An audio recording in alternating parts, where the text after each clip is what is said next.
Bismillahirrahmanirrahim. Assalamualaikum warahmatullahi wabarakatuh.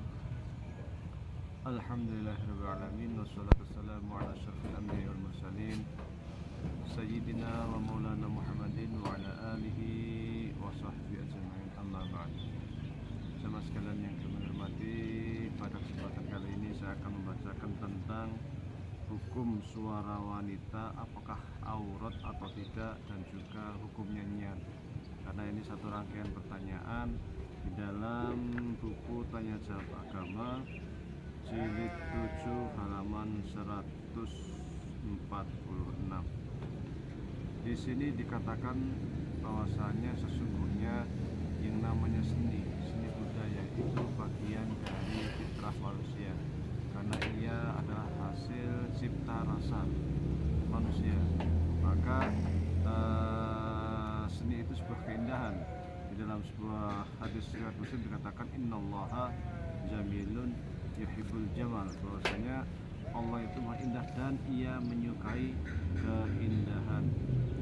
Di dalam hadis lain juga dikatakan zayyinul qur'ana bi aswatikum laisa minna man lam yataghanna bil qur'an, hiasilah Al-Quran itu dengan suaramu, tidak termasuk golongan kami siapa-siapa yang tidak melakukan bacaan Al-Quran. Hadis diriwayatkan oleh Imam Bukhari dan Abu Daud.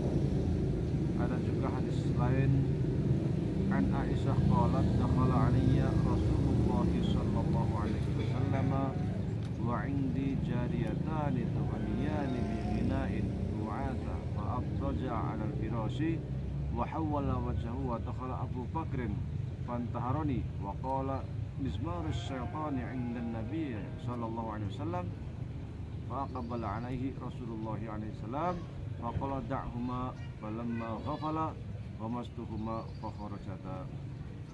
Jadi diriwayatkan dari Aisyah, beliau menjelaskan, telah masuk kepadaku Rasulullah SAW sementara bersama saya terdapat dua orang gadis sedang bernyanyi dengan nyanyian kuat.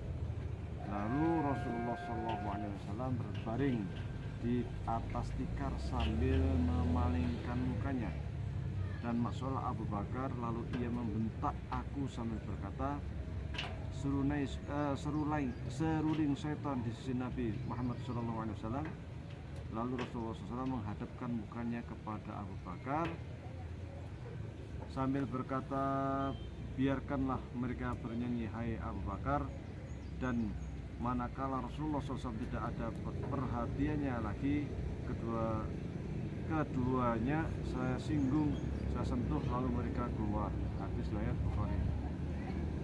Di dalam riwayat yang lain disebutkan dengan redaksi tuhwaniyani bitufaini, kedua gadis itu bernyanyi dengan memukul rebana.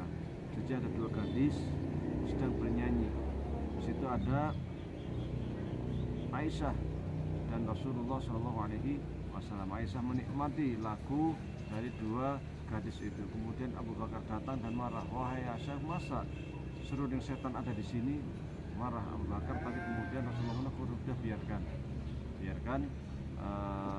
sampai Aisyah selesai menikmati nyanyian tersebut. Di dalam riwayat lain dikatakan bahwasanya dua gadis ini bernyanyi dengan alat musik, yaitu duf itu rebana. Ada juga hadis lain yang disebutkan dari Aisyah pula, qalat laqad ra'aitu Rasulullah sallallahu alaihi wasallam yawman ala babi hujrati wal habasyatu yal'abuna fil masjidi wa Rasulullah sallallahu alaihi wasallam yasturuni biridaihi anzuru ila na'bihim. Diriwayatkan dari Aisyah berkata, sebenarnya saya pernah melihat Rasulullah SAW pada suatu hari berdiri di pintu kamarku sementara orang-orang Habasyi sedang melakukan pertunjukan di masjid. Rasulullah menutupi saya dengan selendangnya sambil memperhatikan atau menonton permainan mereka. Jadi ada orang-orang Ethiopia, Habasyi, orang Ethiopia yang sedang bermain di dalam masjid. Kemudian Rasulullah sama Aisyah menontonnya. Hadis lain juga dikatakan Aisyah pula, dari Aisyah, an Aisyah annaha zaffat imra'atan ila rajulin minal ansari faqala Nabi sallallahu alaihi wasallam ya Aisyatu maka nama'akum lahun fa innal ansara yu'jibumullah.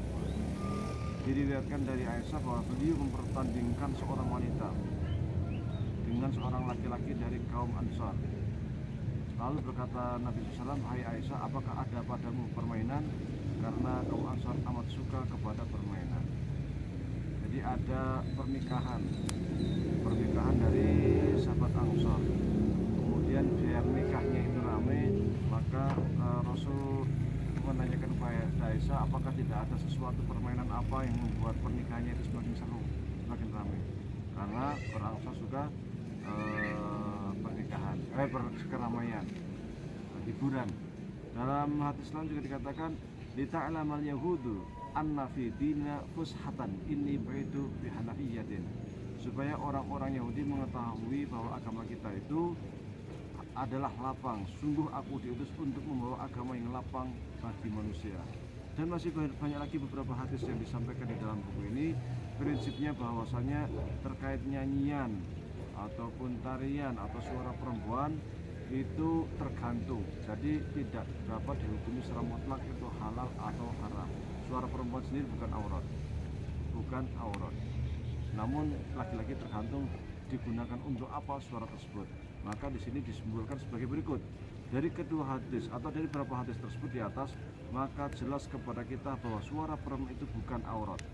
Dan kita boleh mendengar nyanyian yang dinyanyikan oleh perempuan, bidu wanita, asal penampilannya sopan, menutup aurat, tidak mempertontonkan bodinya dengan pakaian seronok, serta nyanyian yang dinyanyikan tidak bersifat porno dan mengumbar hawa nafsu birahi. Jelas. Jadi di fatwa Tarsi mengatakan seorang wanita pun ketika bernyanyi dibolehkan dengan syarat-syarat sebagaimana yang telah disebutkan tadi. Apalagi saat ini banyak sekali lagu-lagu religi, lagu-lagu pujian-pujian kepada Rasulullah SAW yang sifatnya sangat menyentuh hati, dan bahkan terkadang ada rekan-rekan saudara-saudara sesama manusia, maksud saya adalah rekan kita non-muslim yang tersentuh hatinya dengan lagu-lagu pujian terhadap Rasulullah tersebut, sehingga sebagian dari mereka ada yang masuk Islam. Namun ada poin kedua yang juga penting yang disebutkan oleh fatwa Tarjih dalam kaitan ini, maka tidak dapat disalahkan kalau ada ulama yang mengharamkan nyanyian, tarian, musik dan selainnya karena disebabkan oleh fakta-fakta dari luar atau al-aridli, a'rad maksudnya ini, yang bertentangan dengan jiwa agama. Bukanlah haram zatnya, yaitu musik, lagu dan tari itu sendiri. Bahkan akhir-akhir ini tayangan-tayangan lewat media elektronik banyak yang bersifat merusak, destruktif. Misalnya penayangan film-film kartun, walaupun itu boneka, karena ditayangkan tepat pada waktu maghrib sehingga melalaikan anak-anak dari melakukan sholat. Artinya apa? Bahwa nyanyian atau suara wanita itu secara umum itu bukan aurat, dan nyanyian itu secara umum itu boleh, tetapi dengan catatan dia tidak mengandung unsur-unsur pornografi. Namun ketika nyanyian itu dinyanyikan oleh buduan perempuan dengan tari-tarian erotis, dengan lagu-lagu yang tidak jelas, liriknya tidak jelas, maknanya tidak jelas, semua itu jelas itu haram, tidak diperbolehkan oleh hukum syariat. Jadi Majelis Tarjih dengan fatwa-fatwa yang ada di dalam prinsip agama terkait nyanyian ini jelas fatwanya, tidak menghukumi langsung bahwa nyanyian itu haram, bahwa musik itu haram, bahwa suara wanita itu aurat, tidak, tetapi melihat untuk apa suara wanita itu digunakan, nyanyian modelnya bagaimana, musik modelnya bagaimana, sehingga dari sana kemudian kita bisa menyimpulkan apakah ini halal ataukah haram. Jika sesuai dengan standar hukum syariat maka ia halal, tetapi ketika ia telah menyimpang dari hukum syariat maka ia haram. Di sini sama persis dengan pisau. Pisau ketika digunakan untuk memasak ya tentu boleh-boleh saja, tetapi ketika digunakan untuk membunuh orang maka menjadi haram. Nah, di sini artinya tergantung siapa yang di belakang pisau tadi, siapa yang menggunakan pisau tadi. Nyanyian, musik semuanya sama. Siapa yang ada di belakangnya dan untuk apa dia digunakan. Demikian kurang lebihnya, mohon maaf. Wabillahi taufiq wal hidayah. Wassalamualaikum warahmatullahi wabarakatuh.